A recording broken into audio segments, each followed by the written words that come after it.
water, each like Benny. The Iron Man by Ted Hughes. Chapter 3. What's to be done with the Iron Man?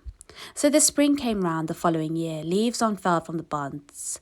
Daffodils speared up from the soil, and everywhere the grass shook new green points. The round hill over the Iron Man was covered with new grass. Before the end of the summer, sheep were grazing on the fine grass on the lovely hillock. People who had never heard of the Iron Man saw the green hill as they drove past on their way to the sea, and they said, "What a lovely hill! What a perfect place for a picnic!" So people began to picnic on top of the hill. Soon, quite a path was worn up there by people climbing to eat their sandwiches and take snaps of each other. One day, a father, a mother, a little boy and a little girl stopped their car and climbed the hill for a picnic. They'd never heard of the Iron Man, and they thought the hill had been there forever. They spread a tablecloth on the grass. They set down the plate of sandwiches, a big pie, a roasted chicken, a bottle of milk, a bowl of tomatoes, a bag full of boiled eggs, a dish of butter and a loaf of bread with cheese and salt and cups. The father got his stove, going to boil some water for tea, and they all lay back on rugs, munching food and waiting for the kettle to boil under the blue sky. Suddenly the father said, "That's funny." "What is?" asked the mother. "I felt the ground shake," the father said. "Here, right beneath us." "Probably an earthquake in Japan," said the mother. "An earthquake in Japan?" cried the little boy. "How could that be?" So the father began to explain how an earthquake in a far distant country that shakes down buildings and empties lakes sends a jolt right around the earth. People far away in other countries feel it as if nothing more than a slight trembling of the ground. An earthquake that knocks a city flat in South America might do no more than a shake, a pretty picture of a wall in Poland. But as the father was talking, the mother gave a little gasp, then a yelp. "The chicken!" she cried. "The cheese! The tomatoes!" Everybody sat up. The tablecloth was sagging in the middle, and as they watched, the sag got deeper and all the food fell into it, dragging the tablecloth right down into the ground. The ground underneath was splitting, and the tablecloth, as they watched, slowly folded and disappeared into the crack, and they were left staring at a jagged black crack in the ground. The crack grew, it widened, it lengthened, it ran between them. The mother and the girl were on one side, and the father and the boy on the other side. The little stove toppled into the growing crack with a clatter, and the kettle disappeared. They could not believe their eyes. They stared at the widening crack. Then as they watched, an enormous iron hand came up through the crack, groping round in the air, feeling over the grass on either side of the crack. It nearly touched the little boy, and he rolled over backwards. Then the mother screamed, "Run to the car!" shouted the father. They all ran. They jumped in the car. They drove. They did not look back. So they did not see the great iron head, square like a bedroom, with red glaring headlamp eyes, and with a tablecloth still with the chicken and the cheese draped across the top of it, rising out of the top of the hillock. As the Iron Man freed himself from the pit.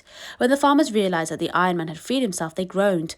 What could they do now? They decided to call the army, who could not pound him to bits with anti-tank guns. But Hogarth had another idea. At first the farmers would not hear it, least of all his own father. But at last they agreed. Yes, they would give Hogarth's idea a trial, and if it failed, they would call in the army. After spending a night and a day eating all the barbed wire for miles around, as well as hinges he tore off gates and the tin cans he found in ditches, and 3 new tractors and 2 cars and a lorry, the Iron Man was resting in a clump of elm trees.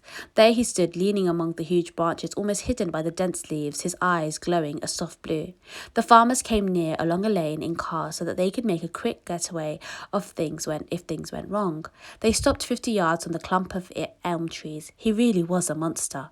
This was the first time most of them had had a good look at him. His chest was as big as a cattle truck, his arms were like cranes, and he was getting rusty, probably from eating all the old barbed wire. Now Hogarth walked up towards the Iron Man.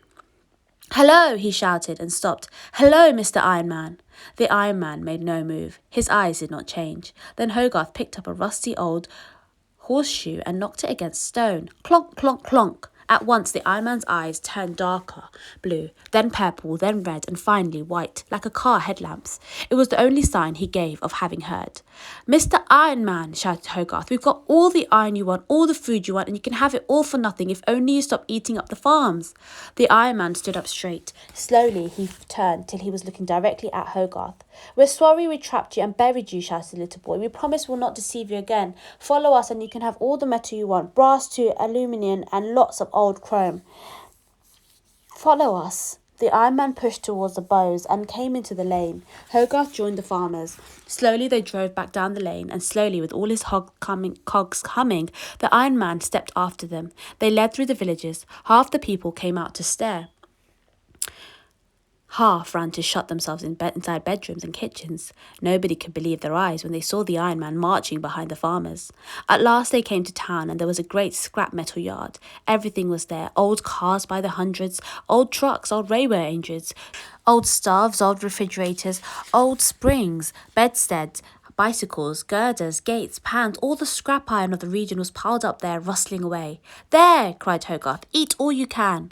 The Iron Man gazed, and his eyes turned red. He kneeled down in the yard. He stretched out on one elbow. He picked up a greasy black stuff and chewed it like a toffee. There were delicious crumbs of chrome in it. He followed that with a double-decker bedstead, and the brass knobs made his eyes cackle with joy. Never before had the Iron Man eaten such delicacies, and as he lay there, a big truck turned into the yard and unloaded a pile of rusty chain. The Iron Man lifted a handful and let it dangle into his mouth, better than any spaghetti. So there they left him. It was an Iron Man's heaven. The farmers went back to their farms. Hogarth visited the Iron Man every few days. Now the Iron Man's eyes were constantly a happy blue. He was no longer rusty. His body gleamed blue, like a new gun barrel, and he ate endlessly.